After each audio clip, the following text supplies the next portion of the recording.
Hey everybody, happy Sunday afternoon, happy holiday weekend to all of you who celebrate Memorial Day weekend. I finally got a couple days off from work. I had to work the last 4 straight.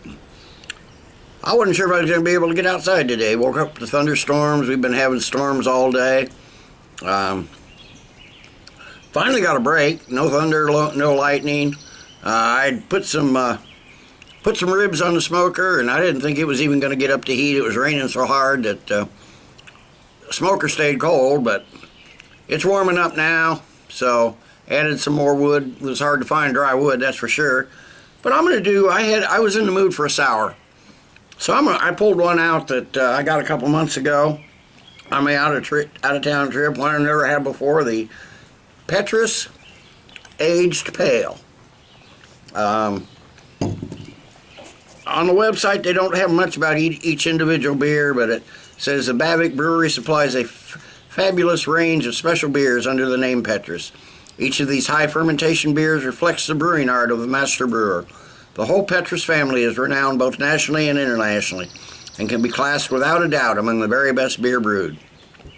Our Petrus Aged Pale is an undiluted old beer, only to be exported to the U.S.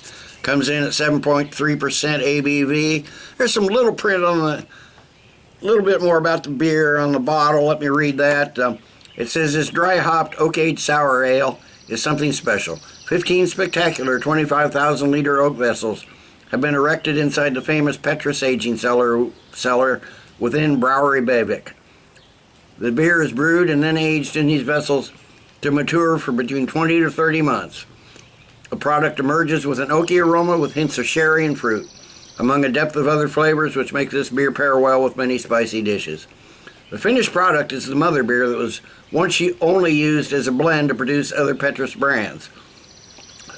It wasn't until the famous beer writer Michael Jackson visited the Brouwerij Bavik and recommended that they sell the brand did the brewer begin producing Petrus Aged Ale for commercial use. We are so glad they did. So 7.3% sour ale. Let me see if I can get this foil off of here. I do save a few corks, so haven't had this beer. I don't know if it's a special cork or not. We'll see when we get it off, but hopefully it'll come off fairly easy. At least the light's decent. I was surprised because it's been so dark and dreary and rainy today. Looks like it might come out pretty good. Yeah, there we go. Get my glass close just in case we have an overflow.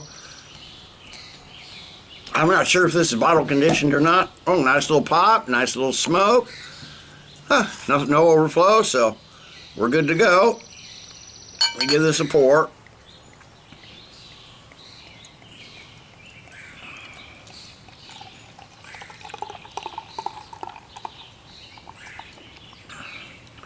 I'm gonna cap this bottle and save it. I'm definitely not gonna drink this whole thing here at the park. Go back home. I got some onions and potatoes wrapped in foil, bacon on the smoker too. So Vidalia onions, if anybody want to try something delicious, just if you can get Vidalia onions, just wrap them up in foil and bake them like a potato. Your mouth will have an orgasm, that's for sure. Looking forward to that. Probably drink the rest of this with dinner when the ribs and everything are done. So anyway, we got a nice straight gold color. Almost looks like a lager. I don't see a ton of carbonation streaming up. Really thin head. Had maybe a half a finger, and it's dissipated. Some big bubbles in there, but nice looking beer. So let me get a nose on it. Wow. Okay. Yeah. It's definitely going to be a sour one. That's for sure. There's some definitely vinegary, like sour green apples, like Granny Smith's. Wow, big cider, almost vinegar kick. Getting kind of a straw note, a little funk from the yeast. just a hint of that oak. Little lemon, some light malt in there, slightly grassy. There's another tartness, kind of like sour cherries in there.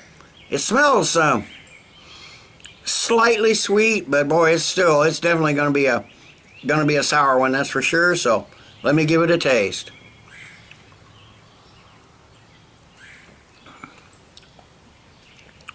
Whoa, yeah, that's definitely sour. Very tart anyway. It's not full-on sour. It's not like a goose or anything, but there's a nice vinegar tartness right there in the beginning. Then that green apple taste kicks in. You're getting a nice big smack on the tongue from that wood used to age it.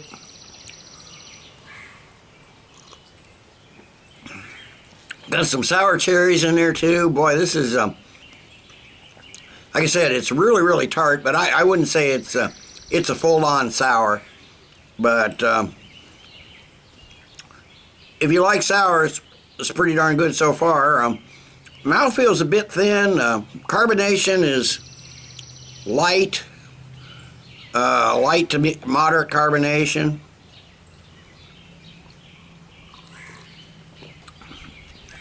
Maybe a medium light body, but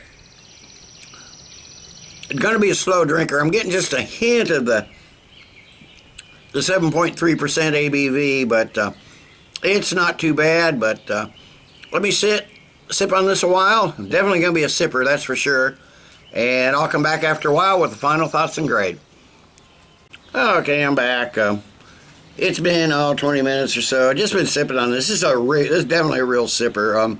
That tartness really, it's definitely not one you're gonna just chug down. That's for sure.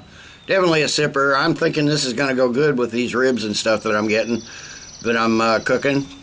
What little it's warmed up, it's only in the 50s. It's not gonna get out of the 50s today, so it hasn't warmed up a ton. But I did notice on the finish, there's a little more tartness on the finish than there was initially. Definitely getting some of those European hops, bitterness there. Some really nice grassy nuances on the finish. The hint of the yeast spice. Really nice finish, but it doesn't linger. It doesn't stick around. That's for sure. It goes right away. But overall, I'd say this is a pretty darn good beer for. Especially for the price. I think it was under $10 for this 750 ml bottle. It could be a really good introduction to wild ales if somebody hasn't had them. The only thing, it's complex, but the taste profile is still a bit thin. I think there's a lot going on here, but there's nothing that really. It doesn't whack you on the tongue or anything like that. But it does showcase all the flavors, that's for sure. It's not something you'd want every day. I might pick up another bottle of this to see how it ages. But I think this is a special beer for a special occasion, and I got the day off. It's Memorial Day weekend, so it's kind of a special occasion. Definitely wouldn't be an everyday beer, that's for sure. But that being said, it's a darn good beer. So I'm going to give the Petrus Aged Pale. Let me get that turned around there. I'll turn that around. Maybe you can. I don't know if you can read that on the back or not, but I'll hold it there for a second, as still as I can. But that's what's on the back. I might just type that out and add it on the description down below, but I might not either. It's easier to copy and paste from the website. But I'm going to give the Petrus Aged Pale, I'm going to give it a good solid 9 out of 10. Damn good beer. It's a really nice sour beer. Like I said, more tart than sour, but still darn good. So 9 out of 10. So till next time, everybody, cheers. Let's keep drinking good beers.